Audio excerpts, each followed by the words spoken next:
Wala na sigurong masasaya pa sa araw na makita ang sarili na makabangon muli.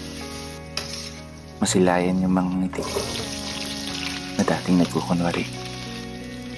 At higit sa lahat, yun na yung muling makabawi sa lahat ng mga nagawa mong pagkakamali. Mga pagkakamaling naghatid ng aral mula sa nakaraang hindi na maibabalik. Kasi alam mo, sabi nila, mas magaan kapag tanggap mo na. Mas madali kapag alam mo na. Mas masaya kapag handa ka na. Oo, handa ka na. Harapin, tanggapin lahat ng mga nakikita ng iyong mga mata. Maging matatag at maging matapang sa kabila ng nararamdaman mong kaba. Sa kabila ng hirap na pinaparana sa iyo ng mundo.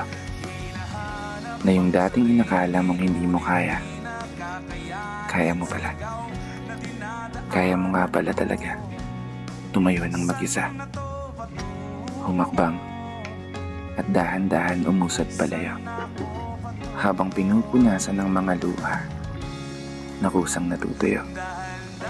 Mga luha na nagturo sa'yo kung paano nga ba makipagbuno sa nararamdaman mong sakit, pagod at lungkot na nagtatago sa puso, habang ang isip ay unti-unting natututo. Basta tandaan mo, talikuran ka man ng lahat, kailan may hindi tatalikod ang sarili mo sa'yo. Iwan ka man ng lahat, magiging tapat pa rin ko sa'yo. Kaya kahit ano man ang mangyari, ingatan mo sana